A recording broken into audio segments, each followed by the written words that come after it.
Saudi Gulf breaking ന്യൂസിലേക്ക് സ്വാഗതം. പ്രവാസലോകത്തെ വിവിധ വാർത്തകൾക്കായി ഈ ചാനൽ സബ്സ്ക്രൈബ് ചെയ്യൂ. വിവിധ നിയമലംഘനങ്ങളുടെ പേരിൽ കഴിഞ്ഞ ഒരാഴ്ചക്കിടെ സൗദി അറേബ്യയിൽ 20,000-ലേറെ പ്രവാസികൾ അറസ്റ്റിലായി. ആഭ്യന്തര മന്ത്രാലയത്തിന്റെ നേതൃത്വത്തിൽ വിവിധ സുരക്ഷാ ഏജൻസികളുടെ സഹകരണത്തോടെ നടത്തിയ റെയ്ഡുകളിലാണ് താമസ തൊഴിൽ അതിർത്തി സുരക്ഷാ നിയമങ്ങൾ ലംഘിച്ച 20,471 പ്രവാസികളെ സൗദി അധികൃതർ പിടികൂടിയത്.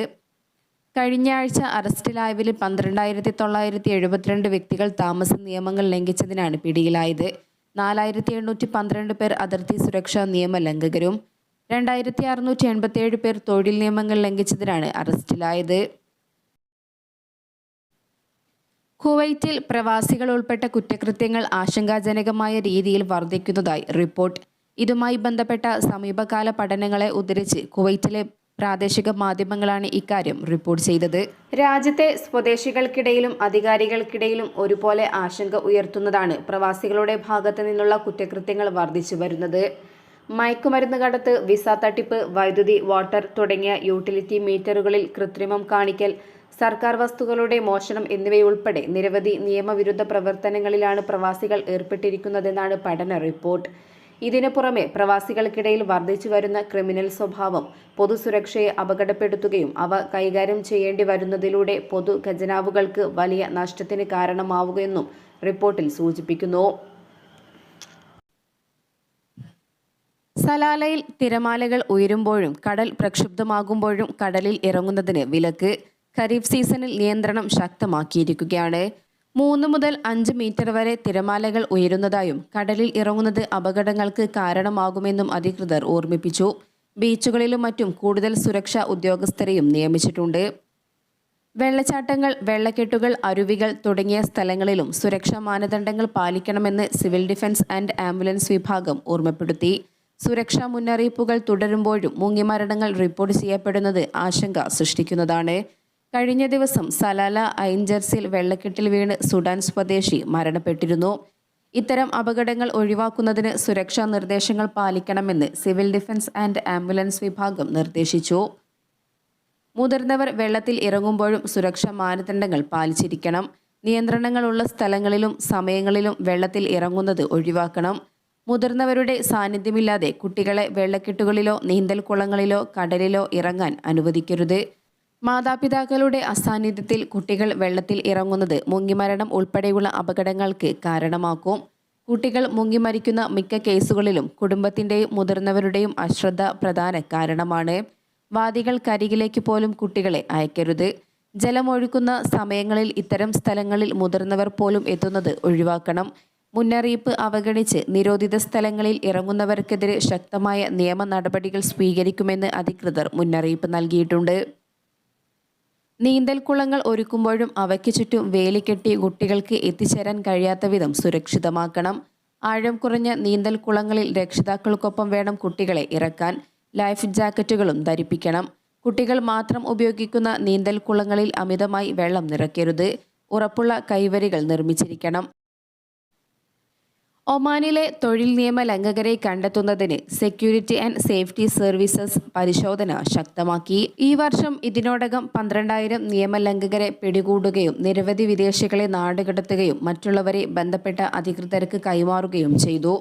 അതേസമയം സെക്യൂരിറ്റി ആൻഡ് സേഫ്റ്റി സർവീസസ് പരിശോധനകൾ വ്യാപിപ്പിക്കുന്നതിനും സർക്കാർ നടപടികൾക്ക് പിന്തുണ നൽകുന്നതിനും കൂടുതൽ മാനവ വിഭവശേഷിയും സംവിധാനങ്ങളും ഉറപ്പുവരുത്തിയിട്ടുണ്ട്. 1000-ലധികം പേർക്ക് പരിശോധനയ്ക്ക് സന്നദ്ധതയുണ്ടെന്നും ഏറ്റവും നൂതന സംവിധാനങ്ങളും സാങ്കേതിക വിദ്യകളും ഉപയോഗിച്ച് പരിശോധന വ്യാപിപ്പിക്കുമെന്നും ബന്ധപ്പെട്ടവർ അറിയിച്ചു. ജനുവരി മുതലാണ് സെക്യൂരിറ്റി ആൻഡ് സേഫ്റ്റി സർവീസസുമായി സഹകരിച്ച് തൊഴിൽ മന്ത്രാലയം തൊഴിൽ നിയമലംഘകർക്കായുള്ള പരിശോധന ആരംഭിച്ചത്. ഗവർണറേറ്റുകളിൽ സംയുക്ത പരിശോധനാ സംഘങ്ങൾ രൂപീകരിച്ച് സ്വകാര്യ സ്ഥാപനങ്ങളിൽ പരിശോധന നടത്തിവരുന്നുണ്ട്. തൊഴിൽ വിപണി നിയന്ത്രിക്കുന്നതിനായുള്ള വിഷൻ 2040-ന്റെ ഭാഗമായാണ് പരിശോധന. അതേസമയം തൊഴിൽ നിയമങ്ങൾ ലംഘിച്ച് ഒമാനിൽ കഴിയുന്ന തൊഴിൽ സ്ഥലങ്ങളിൽ എത്തിയുള്ള പരിശോധനകളിൽ നിയമങ്ങളും മന്ത്രാലയം ഉത്തരവുകളും ലംഘിച്ച് തൊഴിലെടുക്കുന്നവരെ കണ്ടെത്തി നടപടി സ്വീകരിക്കുകയാണ് ചെയ്തു വരുന്നത്. തൊഴിൽ മന്ത്രാലയം ഉദ്യോഗസ്ഥരാണ് പരിശോധനയ്ക്ക് നേതൃത്വം നൽകുന്നത്. സെക്യൂരിറ്റി ആൻഡ് സേഫ്റ്റി സർവീസസ് വിഭാഗവുമായി സഹകരിച്ച് പരിശോധന ശക്തിപ്പെടുത്തുമെന്ന് തൊഴിൽ മന്ത്രാലയം നേരത്തെ വ്യക്തമാക്കിയിരുന്നു. തൊഴിൽ നിയമങ്ങൾ, സ്വദേശിവൽക്കരണം ഉൾപ്പെടെയുള്ളവ, മന്ത്രാലയം നിർദ്ദേശങ്ങൾ എന്നിവ ലംഘിച്ച് പ്രവർത്തിച്ചവരാണ് പിടിയിലാകുന്നത്. യഥാർത്ഥ സ്പോൺസറിൽ നിന്നും മാറി മറ്റുള്ളവർക്ക് വേണ്ടി തൊഴിലെടുക്കുന്നവരും സ്വന്തം നിലയ്ക്ക് തൊഴിൽ ചെയ്യുന്നവരും സ്വദേശിവൽക്കരിച്ച ജോലികളിൽ ഏർപ്പെട്ടവരുമെല്ലാം പിടിയിലായവരിൽ ഉൾപ്പെടുന്നു. കൃത്യമായ തൊഴിൽ താമസരേഖകൾ ഇല്ലാത്തവരും ഉള്ള രേഖകളുടെ കാലാവധി പുതുക്കാത്തവരും നിയമ നടപടികൾ നേരിടുന്നവരിലുണ്ട്. വെള്ളപ്പൊക്കത്തിൽ നിന്നും ധോഫർ ഗവർണറേറ്റിനെ സംരക്ഷിക്കുന്നതിന്റെ ഭാഗമായി ധോഫാറിൽ നിർമ്മിക്കുന്ന അണക്കെട്ടുകളുടെ പ്രവർത്തനങ്ങൾ പുരോഗമിക്കുന്നു.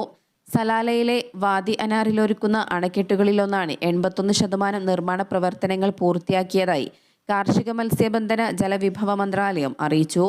23 ദശലക്ഷം റിയാൽ ചെലവഴിച്ചാണ് പദ്ധതി പൂർത്തീകരിക്കുന്നത്. 16 ദശലക്ഷം ക്യൂബിക് മീറ്ററിലധികം ജലം സംഭരിക്കാനുള്ള ശേഷി ഇതിനുണ്ട്. മസ്കറ്റ് ഗവർണറേറ്റിലെ ഖുറിയാത്ത് വാദി ദൈക്ക അണക്കെട്ടിന് ശേഷം ഒമാനിലെ രണ്ടാമത്തെ വലിയ ഡാമാകുമിത്. റെയ്സൂത്തിലാണ് രണ്ടാമത്തെ അണക്കെട്ട്. മലമുകളിൽ നിന്നും വരുന്ന മഴവെള്ളവും മറ്റും ഇത് സംഭരിക്കും. ഈ വെള്ളം സലാല തുറമുഖം, റെയ്സൂത്ത് വ്യവസായ നഗരം, സലാല ഫ്രീ സോൺ എന്നിവിടങ്ങളിലെ ആവശ്യത്തിനായി ഉപയോഗിക്കാം. രാജ്യത്ത് കൂടുതൽ അണക്കെട്ടുകൾ നിർമ്മിച്ച് ജലസംരക്ഷണം ഉറപ്പുവരുത്തുകയും വെള്ളപ്പൊക്കങ്ങളും മറ്റും തടയുകയും ചെയ്യുകയാണ് ജലവിഭവ മന്ത്രാലയം ഇതിലൂടെ ലക്ഷ്യമിടുന്നത്. ഖൊറമിൽ കടലിൽ കാണാതായ ഒമാനികൾക്കുള്ള തിരച്ചിൽ തുടരുന്നു. മാരിടൈം സെക്യൂരിറ്റി സെന്ററിന് കീഴിൽ വിവിധ വകുപ്പുകളുമായി സഹകരിച്ചാണ് പരിശോധന. കഴിഞ്ഞ ചൊവ്വാഴ്ചയാണ് മത്സ്യബന്ധനത്തിന് പോയ ബോട്ട് കടലിൽ കാണാതാകുന്നത്. 2 പേരാണ് ബോട്ടിലുണ്ടായിരുന്നത്. എന്നാൽ മത്സ്യബന്ധന ബോട്ട് സഹം വിലായത്തിൽ നിന്നും കഴിഞ്ഞ ദിവസം കണ്ടെത്തിയിരുന്നു. മത്സ്യത്തൊഴിലാളികൾക്ക് വേണ്ടിയുള്ള തിരച്ചിൽ തുടരുകയാണെന്ന് ഒമാൻ മാരിടൈം സെക്യൂരിറ്റി സെന്റർ അറിയിച്ചു. ആളുകളെ കബളിപ്പിച്ച് പണം തട്ടിയെടുക്കാൻ പുതിയ രീതികളുമായി ചിലർ. കഴിഞ്ഞ ദിവസം സൊഹറിലെ കഫയിലെ വ്യാപാരിയിൽ നിന്നും പണം അപഹരിക്കാൻ ശ്രമിച്ചയാളെ റോയൽ ഒമാൻ പോലീസ് അറസ്റ്റ് ചെയ്തു. സാധനങ്ങൾ വാങ്ങിയ ശേഷം ഉയർന്ന മൂല്യമുള്ള നോട്ട് നൽകുന്നതായി നടിക്കുകയും ബാക്കി തുക ആവശ്യപ്പെടുകയും ചെയ്യുന്നതാണ് ഇയാൾ പ്രയോഗിച്ച രീതിയെന്ന് ബാത്തിന പോലീസ് കമാൻഡ് അറിയിച്ചു. എന്നാൽ ഇയാൾ പണം നൽകുന്ന പോലെ നടിക്കുക മാത്രമാണ് ചെയ്തതെന്നും പണം നൽകിയിട്ടില്ലെന്നും തിരിച്ചറിഞ്ഞ കഫയിലെ വ്യാപാരി വിവരം പോലീസിൽ അറിയിക്കുകയും പ്രതിയെ പിടികൂടുകയും ചെയ്യുകയായിരുന്നു. സമാന രൂപത്തിലടക്കമുള്ള തട്ടിപ്പുകളെ കരുതിയിരിക്കണമെന്നും ജാഗ്രത പാലിക്കണമെന്നും പോലീസ് നിർദ്ദേശം നൽകി. പഴയ പണം നൽകി ചില്ലറ ആവശ്യപ്പെട്ട് വ്യാപാരിയുടെ പണവും കൈക്കലാക്കുന്ന സംഘത്തെയും നേരത്തെ പോലീസ് പിടികൂടിയിരുന്നു.